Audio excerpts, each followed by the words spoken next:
Hello student, I'm Lokesh Rathod, your math teacher. Welcomes you all. In our last video, we have seen exercise 1.1 and some basic terms uh, related to our first chapter. And now, in this session, uh, we are going to discuss our next topic, that is representation of number with square root on the number line. And this is very important topic from first chapter. uh, in examination, at least one question is asked from exercise 1.2. So just uh, keep your all attention here and try to understand. So here we are starting. So the question is, uh, show that how root 5 can be represented on the number line. Okay, so first you should know what is the number. Okay, so root 5 we have to represent it on the number line. So first we have to split it, this number in two numbers, and these two numbers can be converted by using Pythagoras property. Okay, so you should keep this thing in your mind, that you have to use in which two numbers you are dividing by these numbers, that those numbers you have to convert by Pythagoras property. So first, pi can be splitted by 4 plus 1. Okay, and 4 can be written as 2 square and 1 can be written as 1 square. Okay, now I am using Pythagoras property. So by using Pythagoras property, we can write hypotenuse square equals to perpendicular square plus base square. Okay, so hypotenuse as it is, perpendicular I am taking 1 and base I am taking 2. So 1 square become 1, 2 square become 4. So 1 plus 4 become 5. Hypotenuse square equals to 5. When I remove this square, I have to write root on 5. So hypotenuse will become what? Root 5. Okay, so this was the description of how we can get root 5. Hypotenuse equals to root 5. Now we are showing it on a number line. So first we make a number line like this. We start from 0, 1, 2 and 3 and so on. Okay, and now we have taken here base equals to 2. So base I'm going to take 2 unit like this 2 unit, and perpendicular here I have taken 1. So perpendicular equals to 1 unit. When I join these two vertex, I'll get hypotenuse, and the measurement of this hypotenuse will be equals to root 5. And how we have found it, root 5. So root 5 we have found by using Pythagoras property. Clear? Means जो भी number given है पहले उसको split करना है, और उसके जो भी जिस फॉर्म में आप स्प्लिट कर रहे हो, कंडीशन ये है कि आपको याद रखना है कि उसको वो पाइथागोरस प्रॉपर्टी को फुलफिल करना चाहिए. अंडरस्टैंड? एक सिंपल सा एग्जांपल मैं बताता हूँ that have been taken from your NCERT book, and that is how we can represent root 2 on the number line. So 2 can be splitted like this, 1 and 1. Okay, so by using Pythagoras property, I can write hypotenuse square equals to perpendicular. So I am taking perpendicular 1, so 1 square, and base square. Base also I am taking 1, so 1 square. So hypotenuse square equals to 1 square 1, and also 1 square become 1. So hypotenuse equals to, it will become 1 plus 1 2, and when I remove this square, I have to write root 2. So hypotenuse will be equals to root 2. So two things I have taken, base and perpendicular, 1 by unit.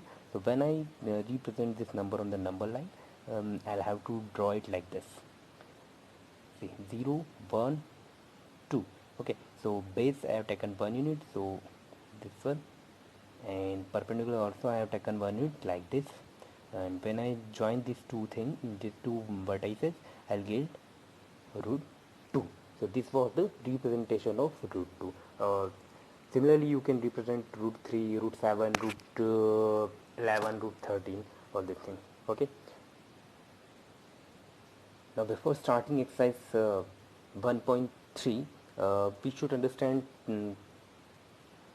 important thing that will be used in exercise 1.3. Now you all know that decimal means a point. Okay, now we have to use the decimal expansion of real number. There are two decimal expansion, first terminating decimal expansion and second one non-terminating decimal expansion. So what is terminating decimal expansion? See, when we divide any number, when we divide two numbers, like I have taken 1 by 4. So when I divide 1 by 4, after point means after point there will be some more steps and the sum will become end. Okay, means point के बाद में क्या होगा, सम किसी particular step पे जाके and हो जाएगा. So that is called the terminating decimal expansion. Means when we divide any number, so after point there may be some steps and after those steps some will be end. So this will call the terminating decimal expansion.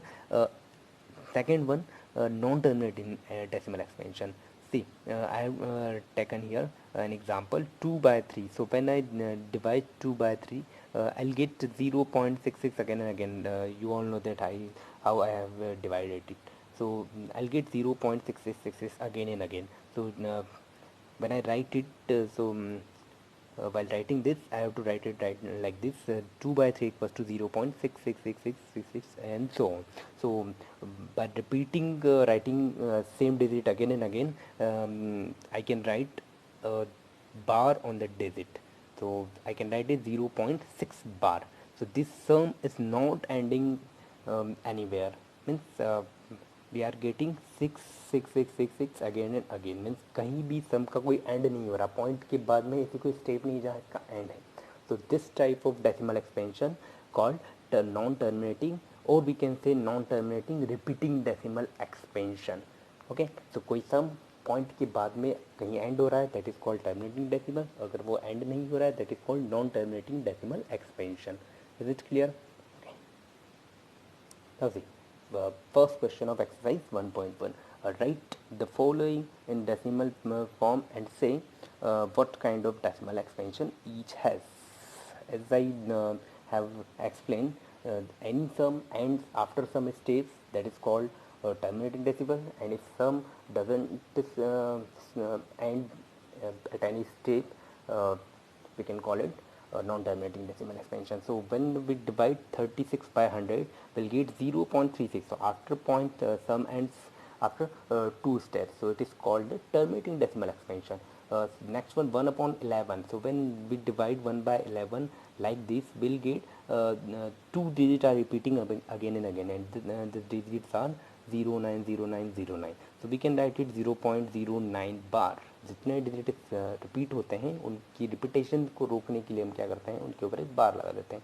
So this sum is never ending, so we can say it is non terminating repeating decimal expansion. So remaining sums you can solve. Now question number 3 is express. It is most important question from first chapter. So say express the following in the form of P upon Q, where P and Q are integers and Q is not equals to 0. So very first question of third one is 0.6 bar. 6 bar means 6 is repeating again and again. Okay, so first we'll suppose this question is equals to, this number is equals to x. So I have written here, let x equals to 0.6 bar.